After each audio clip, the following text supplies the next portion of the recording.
Juste avant de commencer ma petite présentation, rebondir sur ce que vous avez dit tout à l'heure. Là, on a écouté de la musique, des sons. Et je me disais en vous écoutant, il y a des sons artificiels, des sons naturels, tant de choses. Et on a parlé beaucoup pendant ces 2 ou 3 jours, du vocabulaire, du langage, de concepts, je vais y revenir. Mais parfois je me dis, mais ça je vous le livre, comme ça m'est venu. Peut-être qu'on savait chanter avant de savoir parler. Je pense qu'on devait savoir chanter. D'ailleurs, le chant, la musique, c'est tout le monde. Il n'y a pas 1 millimètre carré sur notre bonne vieille terre sur lequel on ne chante pas. Alors je me demande, moi, si la musique, c'est pas déjà le langage, si la musique, c'est finalement pas notre humanité, le fait de pouvoir déconvoluer ces sons, les identifier comme le font les animaux. Mais nous, en plus, on y met des émotions. Et donc je me demande s'il n'y a pas quelque chose là, entre des sons, notre voix, ce qui porte ce que nous sommes. Mais ça, je pense qu'on pourra éventuellement, on pourra échanger là-dessus. Je n'avais pas prévu de le dire, voilà, je l'improvise, mais c'est quelque chose qui peut être assez intéressant, me semble-t-il. Donc, et de même. Donc je ne ferai pas, comme je vous l'ai dit, je ne jouerai pas à la boule de cristal. On pourrait arrêter ma synthèse maintenant, je pourrais très bien vous dire, demain je ne sais pas, et je pose le micro. Ça sera aussi simple. Mais je vais quand même essayer de reprendre un petit peu par rapport à ce que j'avais dit au tout début, quand on avait fait cette petite présentation inaugurale. Humain programmé. Eh bien, pendant ces 3 jours, on a parlé d'humain entre mystère et énigme. Selon le vocabulaire que nous avions, il y avait dans notre humanité une volonté de transcendance, de réflexion sur la transcendance, de limite. Je suis moi-même, je suis par nature connecté, non pas à l'autre homme, mais à Dieu, ou à mon idée de Dieu. Ou alors peut-être suis-je tout simplement un humain par complexité, et à ce moment-là, je suis connecté uniquement à mes propres projections, à mes fantasmes, je suis connecté au néant, je suis connecté à ce néant absolu qui m'inquiète un petit peu, mais quelque part, l'autre, l'humain, celui qui est avec moi, qui me regarde, il m'aide à surmonter ça, ce côté néant et ce côté mort. Car finalement, l'humain, quelque part, c'est le seul qui, effectivement, on l'a dit plusieurs fois pendant ces quelques jours, j'en avais parlé un petit peu ce matin, oui, l'humain, il a la nostalgie du présent. Il a oublié le présent. Tout ce qu'il sait faire, c'est se projeter sur un passé sur lequel il n'y a plus rien à faire. Quoi qu'on ait fait, et on reviendra sur ça. Le passé, il n'y a rien à faire sur lui, mais on peut avoir l'oubli. Le futur, il nous panique. Mais en tout cas, la seule chose dont on soit certain, c'est qu'un jour, le rideau tombera. Et ça, l'humain, pour lui, c'est signifiant, et c'est extrêmement signifiant. Et j'avais envie, pour être un peu provocateur, de dire quelque part que la mort a du bon. Pardonnez-moi, parce qu'effectivement, il y a au moins 2 types de morts. Il y a la mort des autres qui est absolument un scandale. Il est absolument impossible, il est même interdit, je dirais, de voir partir les siens. De quelque manière que ce soit. C'est un scandale. Et il y a notre propre mort à nous, qui, elle, n'est pas vraiment un scandale. C'est une fatalité que l'on pense pour soi. Et là, on devient vraiment des humains. Quelque chose d'extrêmement fort. Alors, donc, humain programmé, entre mystère et énigme, entre nature et artifice, entre nature et complexité. Est-ce que nous avons vu, tout au long de ces jours, ce mélange intime entre la technique et l'humain, et la biologie, mélange qui est tellement incroyable qu'on finit par ne plus savoir ce qui est de l'ordre de la technique et ce qui est de l'ordre du reçu, de l'hérédité. Suis-je humain si je peux me construire moi-même? Et on l'a vu tout au long de ces quelques jours, on a vu qu'il y a un grand problème qui revient de manière récurrente. On n'en a pas parlé aujourd'hui, mais quand même, si, la BD nous a quand même, qu'on vient nous parler un petit peu de ce transhumain bizarre, humanoïde, de ce transhumain bardé de techniques et de force. Ce que j'observe dans les BD qui ont été présentés devant nous, c'est qu'on a quand même des brutes. Il y a du sang. Les types, là, il vaut mieux pas les avoir en face. Vous avez vu ça un peu? Ils sont pas marrants, les gars. Alors c'est très curieux de voir que les 4 exemples, alors je ne sais pas si c'est comme ça dans le reste de la bande dessinée, mais enfin c'est inquiétant. C'est pas Saint-Vincent de Paul. Hein? C'est vraiment, ça rigole pas le truc. Donc quelque part, ce qui est très intéressant, c'est de voir cette appétence à voir la technique comme potentiellement destructrice. Est-ce que demain nous continuerons à avoir cette appétence-là? On peut penser que oui, il n'y a aucune raison. C'est ce que je disais ce matin, l'humain est dans cette espèce de tension extraordinaire, ce savoir lui-même vulnérable et ce vouloir immortel. Vulnérabilis. Je vis de mes blessures. Je suis capable, et ça c'est extraordinaire, pour l'humain d'aujourd'hui comme pour l'humain de demain, je suis capable d'avoir des blessures et de les cautériser par l'autre. Je suis même capable de pardonner. Regardez ce qui a été dit dans plusieurs conférences quand nous avons parlé de la voiture sans pilote, la fameuse Google Car. Effectivement, si quelqu'un de notre famille se fait écraser par un ivrogne,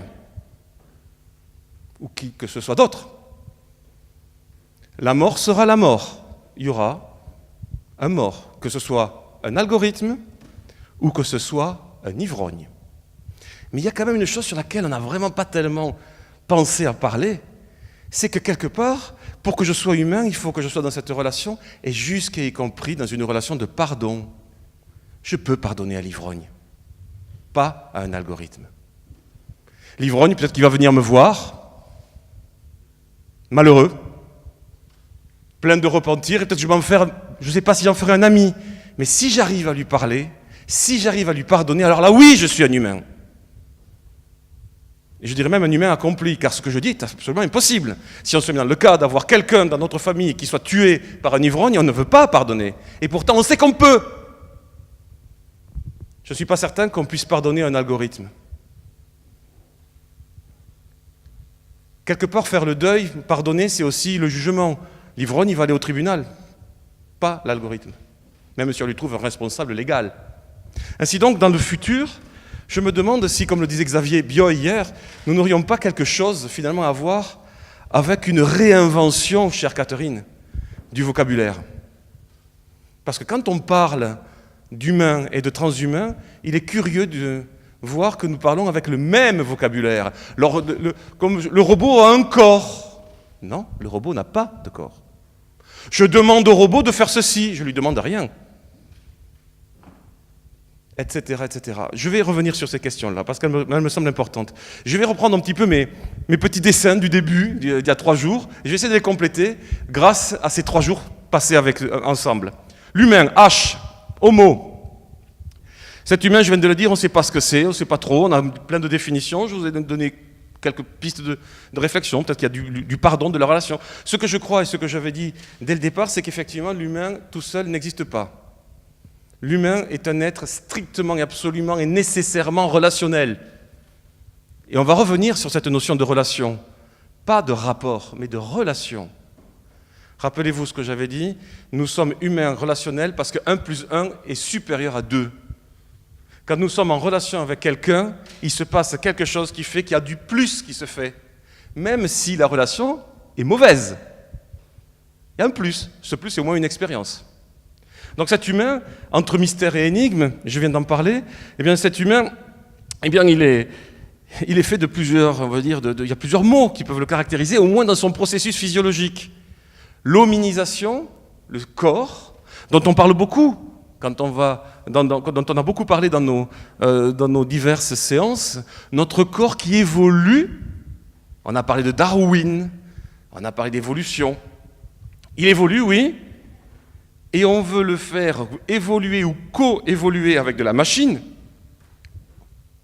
Et on se pose en même temps la question de ce que c'est qu'un humain dans son humanité, non, donc plus dans son hominisation, mais dans son humanisation. Qu'est-ce qui fait que je puis dire que devant moi j'ai un humain? Quand je disais tout à l'heure que je suis capable, que je sais que je peux pardonner, là, on n'est plus dans la biologie, on est dans la relation intime à l'autre. Mettons-nous à chacun, au fond de nous-mêmes, mettons-nous dans une position qu'on a tous vécue, de devoir être pardonné ou de devoir pardonner. Ça, c'est quelque chose d'extrêmement fort qui signifie l'humain par-delà même de sa biologie. Donc là, on est vraiment dans l'humanité, dans l'humanisation. Hein, je passe effectivement sur ces questions-là pour aller un petit peu plus loin, parce qu'en effet, comme je vous l'ai dit tout à l'heure, l'humain, c'est effectivement la nostalgie du présent, mais si vous voulez, on pourra aussi en reparler. L'humanité, ainsi donc, c'est ce petit symbole que j'avais utilisé, une double flèche, une relation qui fait que les deux H ne sont plus jamais les mêmes dès lors qu'ils ont été en présence l'un de l'autre.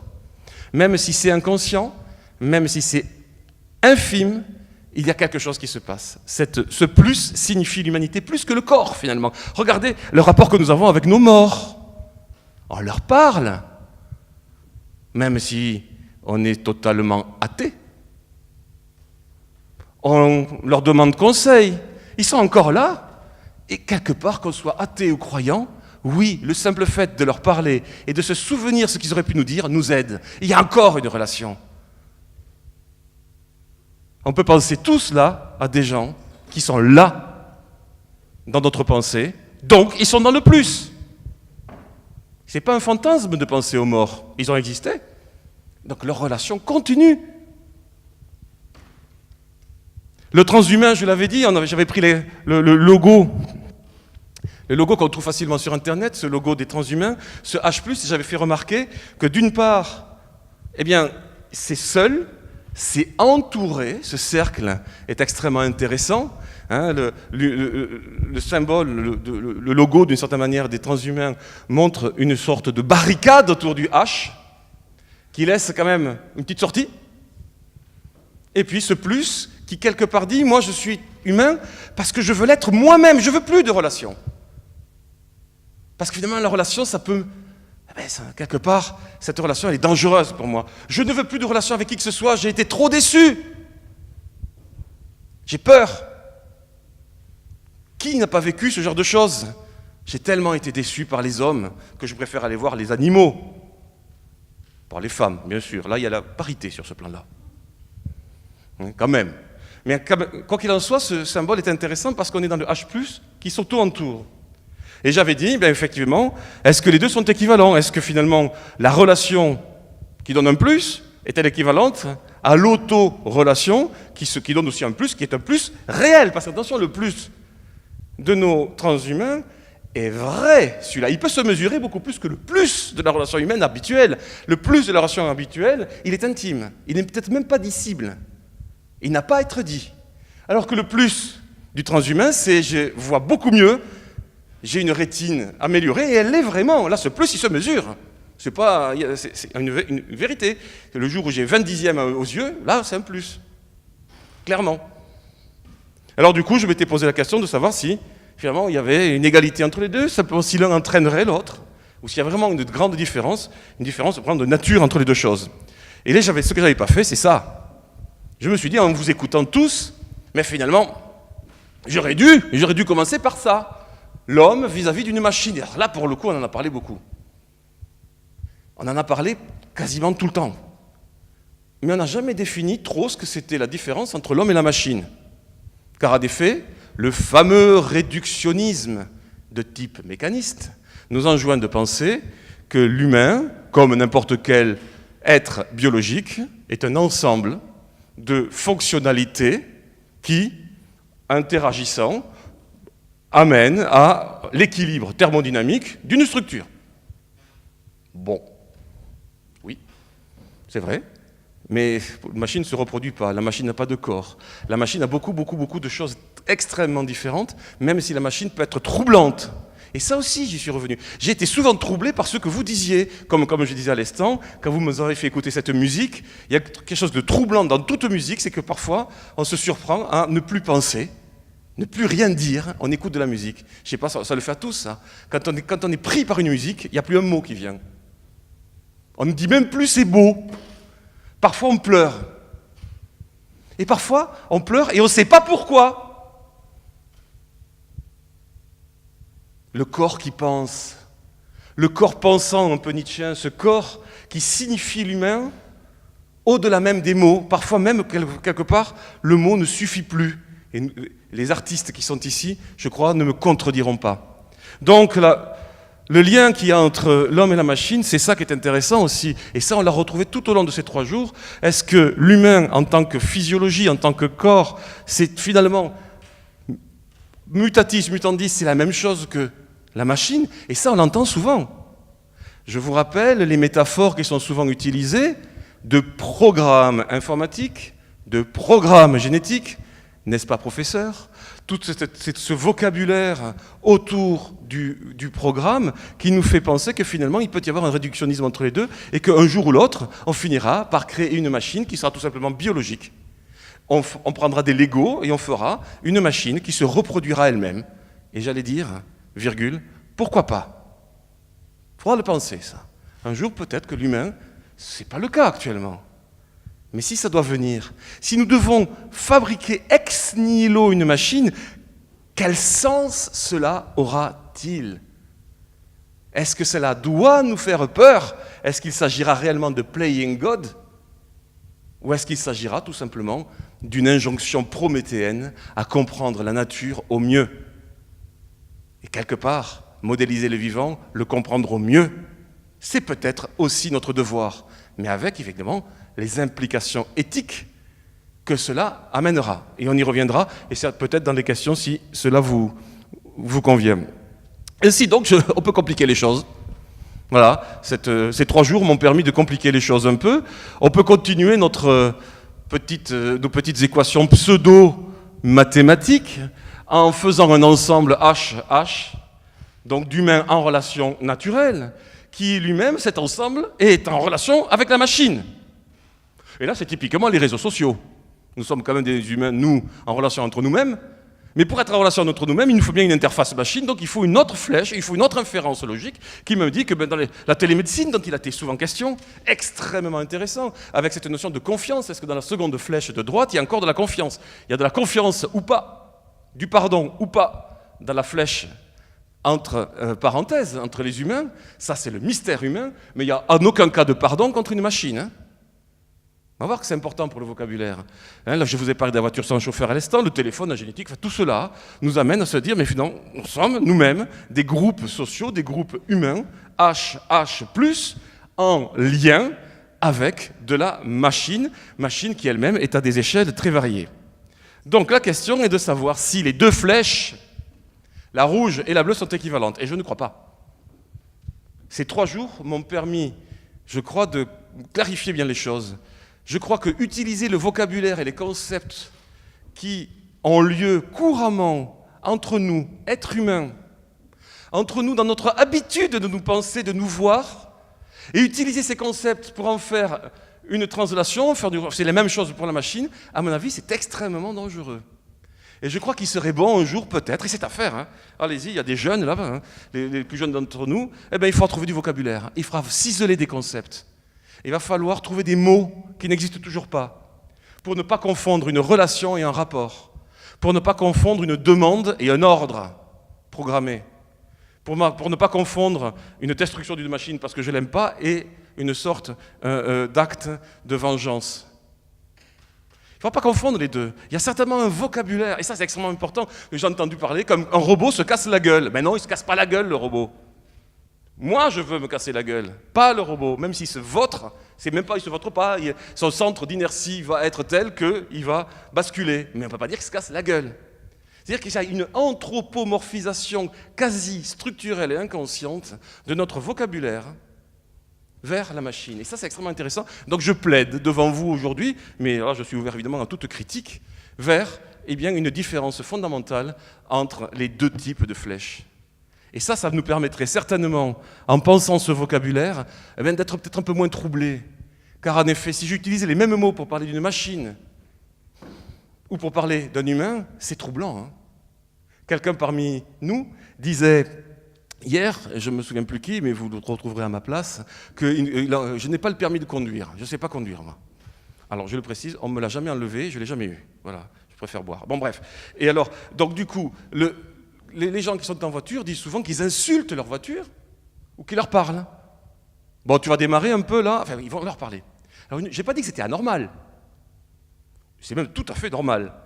Je dis simplement qu'il faut, si on veut penser clairement les relations entre objets, machines, humains et transhumains, je crois qu'il faut absolument trouver un vocabulaire qui doit naître. C'est certainement un axe de recherche pour les jeunes étudiants que nous avons peut-être, pour trouver comment penser cela, de manière à ne pas tout confondre. Or, comme je vous l'ai aussi dit, je crois que la confusion, c'est, je crois, l'être même de l'homme. L'humain, vous savez, regardez, c'est quoi le vivant? Parce que l'humain, avant tout, c'est un être vivant. Mais vous prenez une bactérie. Alors moi, j'aime bien dire ici, à Toulouse, que nous avons les chaînes de montage d'Airbus qui sont absolument extraordinaires. Tous ceux qui, parmi nous, avons vu les chaînes de montage de l'A380, c'est absolument fabuleux. Donc ici, on s'est fabriqué des Airbus qui sont des extraordinaires monstres d'informatique. Ça sait tout faire, hein, un Airbus, extraordinaire. Mais par contre, on ne sait pas fabriquer une bactérie. Et oui, c'est beaucoup plus compliqué une bactérie qu'un Airbus. Et une bactérie, c'est quoi? C'est un être monocellulaire qui est en relation avec son environnement, qui se reproduit de manière imparfaite. À chaque fois qu'il y a une génération, il peut y avoir des bugs. Le vivant n'est vivant que parce qu'il peut s'adapter, parce qu'il est adaptable et parce qu'il est imparfait. J'ai envie de vous faire l'éloge aujourd'hui, pour terminer, de l'imperfection. Cet impératif éthique de perfectibilité n'a de sens que si on ne le confond pas avec notre être profond, qui est d'être des êtres rigoureusement imparfaits, ce qui fait notre charme, notre mauvais caractère, enfin, surtout ceux de nos femmes. Notre mauvais caractère à tous, nos façons de parler, tous nos défauts, qui forment aussi cette imperfection qui est connaturelle du vivant. Le vivant ne saurait être parfait si, quand le vivant a émergé, si lors des premières duplications monocellulaires c'eût été comme un copier-coller informatique parfait, nous n'aurions pas évolué, nous en serions toujours à ce niveau. Il n'y avait aucune raison d'évoluer. Donc ça, c'est extrêmement intéressant. Il y a de l'imperfection, entre parenthèses, qui doit s'assumer, et une volonté inconsciente de chercher de la perfection dans le M de la machine. Donc la relation n'est pas du tout la même. C'est ainsi que il faut peut-être trouver cet ensemble-là. Si je mets encore des parenthèses, ça complique un peu le truc, je mets l'ensemble de HH+, en lien avec la machine, et je regroupe tout ça, et ça a quoi comme statut? Parce que finalement, HH+, en lien avec la machine, mais ça peut être le transhumain, ça peut être les objets qu'on a vus viennent dans les bandes dessinées, en lien intime avec de la machine. C'est quoi le statut? Est-ce que c'est le même statut que Xavier Bioy nous en a parlé brillamment hier? Donc, effectivement, la volonté qu'il disait lui aussi, lui également, de trouver un vocabulaire pour parler de ça. Car en effet, le statut de l'ensemble bleu n'est pas du tout le même, qu'il soit juridique, éthique ou symbolique, que l'ensemble de tout ce qu'il y a entre les crochets. Les humains eux-mêmes en relation naturelle, en relation avec des machines, et tout cela doit-il ou pas avoir un statut? L'homme augmenté, de quelque capacité que ce soit, doit-il avoir un statut spécial? Bienvenue à Gattaca. Invalide, c'est les bleus, c'est nous. Et les valides, je pense que vous avez tous vu le film, hein? Ben oui, c'est exactement ça. C'est-à-dire qu'effectivement, il y a des gens qui ont été modifiés, qui ont des meilleurs, on va dire, des meilleures propriétés physiologiques. Ce sont les valides. Et bien eux, ils sont en lien, hein, ils sont dans l'ensemble général. Et nous, on est dans un ensemble plus réduit, plus modeste. Tous les êtres humains normaux, entre guillemets, tous les humains habituels, on est dans cet ensemble-là. C'est ainsi que, on peut se poser la question de savoir, et je terminerai là avec les équations bizarroïdes, que cet ensemble d'humains eux-mêmes connectés à de la machine, qui forment un ensemble au statut indéterminé, est-ce qu'il y a une inférence logique avec ce que veut le transhumanisme? Bernard Bercheli nous a dit hier, pas sûr. Peut-être qu'il y a des transhumanistes extrêmes, c'est sûr, qui veulent peut-être le règne de la machine, mais pas tous, loin de là. Il y a peut-être des gens plus modérés. Donc l'égalité absolue entre l'autonomie de ce que je suis et l'ensemble plus complexe, ces petits symboles sont certainement maladroits. Ils veulent simplement signifier qu'un ensemble complexe ne saurait équivaloir à regardez, ne serait-ce que par la symbolique. Le H+, je l'ai dit tout à l'heure, c'est je suis moi-même, je suis autonome. Le H+, je suis strictement hétéronome. Hétéronomie plus machine ne peut pas équivaloir à une autonomie avec la machine. C'est logiquement pas simple. Ce qui veut dire qu'il y a peut-être une inférence ou simplement une inégalité. C'est pour ça qu'il faudrait trouver ce vocabulaire. Car si, tant qu'on n'aura pas de vocabulaire pour parler clairement des relations ou des rapports, alors là, on va se trouver toujours de plus en plus troublé. Il y aura des peurs irrationnelles de la technique, ce qu'on appelle les bioconservateurs, comme des baies à gogo de cette dernière technique. Certains transhumanistes excessifs peut-être, je ne sais pas. S'il y en a parmi vous, on peut discuter, c'est extrêmement intéressant. Et est-ce que c'est tout simplement aussi une question d'échelle? Car en effet, si le M, c'est une paire de lunettes, objet désymétrique, bon, je peux me sentir augmenté de quelque chose et c'est mes lunettes à moi. Donc, je porte des lunettes, j'ai l'autonomie d'en vouloir. Ah oui, donc peut-être que c'est le côté H+, ou pas. Certainement pas H+, totalement, parce que, bon, il faut quand même que je pense cette relation. Mais quand même, si on a des lunettes, on comprend les choses assez bien. On comprend les choses assez bien. Mais ça devient beaucoup plus compliqué s'il s'agit de génome. Si on passe à l'échelle nanométrique, si l'objet avec lequel je suis en relation, qui devient une relation intime, est en moi, hein, ces lunettes, je sais que ce n'est pas moi. Mais j'en ai besoin, sinon je ne peux pas lire. Le génome qui serait artificiel est également un objet. Mais lui, il est dans cette flèche, cette inférence rouge, qui rentre en moi. Donc je ne peux plus faire la différence, et donc du coup les parenthèses, ou du moins les crochets bleus, les plus fins, ont du sens, car en effet, je suis l'ensemble de cela. Oui, mais là, d'accord, mais est-ce que l'ADN, c'est une machine? C'est pas si simple comme question. Car si l'ADN est une machine, on pourra en reparler, alors oui, il y a quand même une certaine machinisation, mais est-ce que c'est une machine programmable? Ça, c'est pas sûr. Codable, programmable, je ne sais pas. Mais il faudrait voir un petit peu cette notion de machine. Car on a ces métaphores qui, dans notre société, viennent vraiment, vraiment compliquer les choses. Ainsi donc, et je pense que, alors je ne sais pas si j'avais encore beaucoup de... Oui, je vais terminer avec ça. Eh bien, il faut qu'on pense à la notion de vivant, et on la pense de plus en plus et de mieux en mieux, même s'il nous échappe pour l'instant. Il faut que nous pensions à la notion de machine, la notion d'humain, et je crois qu'il faut déterminer ce vocabulaire. Et je pense que le glossaire, une fois que le glossaire sera fait, ce qui sera intéressant, c'est qu'il sera faux. Il faut toujours le reprendre. Il n'y aura jamais de glossaire parfait. Rappelez-vous ce qu'on a dit ce matin, la perfection, ça pourrait être pour un glossaire, d'être en adéquation à un moment donné sur les besoins que nous avons pour penser la machine. Quelqu'un nous a dit hier qu'une génération en informatique, c'est 3 ans. Il faudrait en faire souvent, ce glossaire. Mais je pense qu'il faut que nous fassions cet effort de le faire. L'éthique, je dis souvent aux étudiants, c'est un effort. Les étudiants que nous avons vus ce matin, plutôt les enseignants en école d'ingénieurs que nous avons vus ce matin, qu'est-ce qu'ils demandent à leurs étudiants? Qu'est-ce que nous demandons tous à nos étudiants? C'est de faire un effort supplémentaire. L'éthique, ce n'est pas nécessairement d'écouter quelqu'un qui dit ça c'est bon, ça c'est pas bon. L'éthique, c'est prendre le soin de faire un effort difficile pour se poser la question de savoir comment ciseler des concepts. Mais ça, tout le monde peut le faire. C'est pas peine d'être philosophe ou quoi que ce soit. Tout le monde peut s'amuser à se dire, mais est-ce que les mots suffisent? Est-ce qu'un robot se casse-t-il la gueule? Oui ou non? Oui, pourquoi? Non, pourquoi? Et on commence à travailler. Vous voyez, des choses comme ça. Et je pense que ça, ce sont des choses qui pour moi, sont vraiment d'une prégnance absolue actuellement. Alors évidemment, je terminerai avec trois petits points en disant que pour demain, ce que je propose, à partir de ce que j'ai entendu ces derniers jours, eh bien, il faut préciser les concepts, comme je vous l'ai dit, afin de saisir la portée des troubles que nous ressentons. Quand on ressent un trouble, il faut l'identifier. Pourquoi je suis troublé devant telle chose, tel objet, telle personne? L'identifier. Quelle perfection pour l'humain? Qui soit augmentée, réparée, modifiée, programmée, connectée, ce qu'on voudra. Mais quel type de perfection, comme on l'a dit ce matin? Est-ce une perfection d'adéquation absolue entre un besoin et un retour? Est-ce une dynamique qui fait que cette dynamique nous échappera toujours? Nous sommes parfaits parce qu'imparfaits.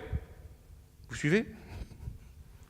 Parfait parce qu'imparfait. Dans cette dynamique C'est ça notre perfection du vivant, notre perfection biologique d'une certaine manière, c'est justement de ne pas être des copier-coller. Éloge de l'imperfection.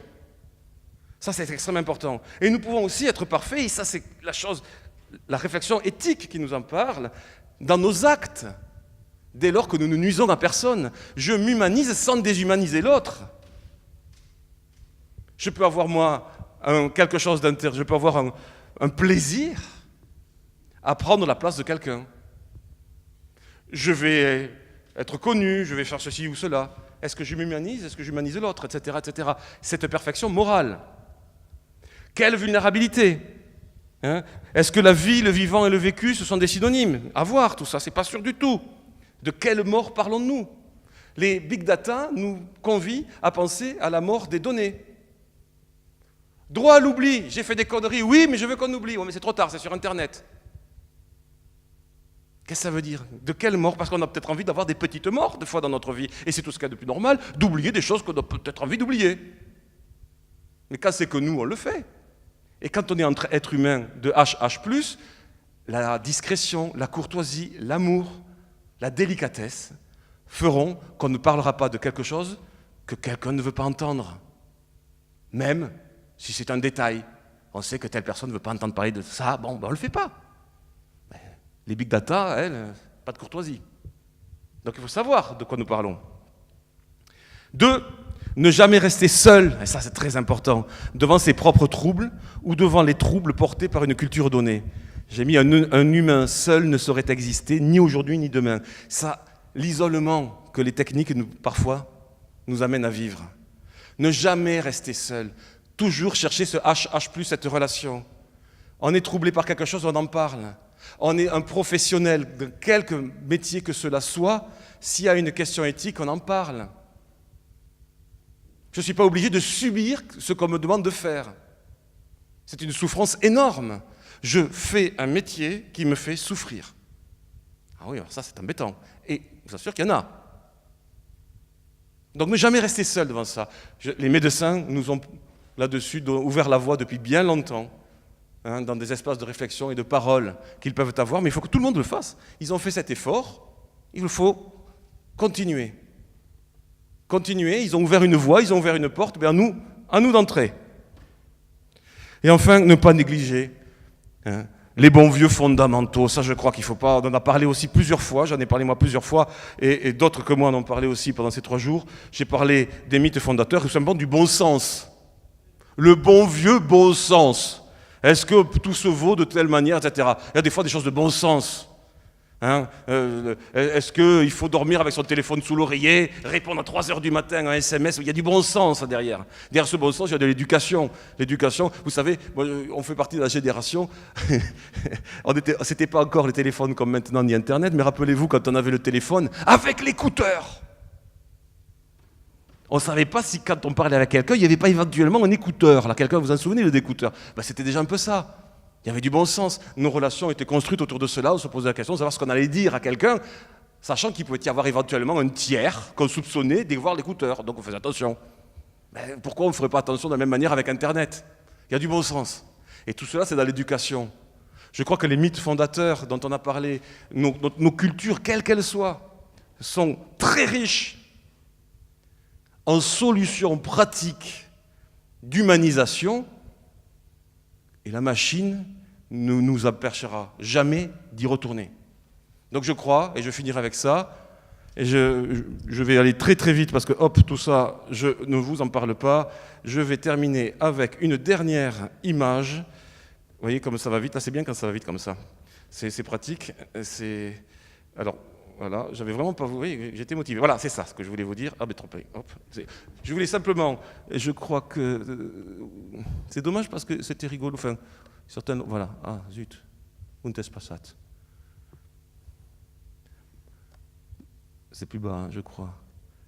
Et si tu mettais tes lunettes? Voilà, là je suis un homme augmenté.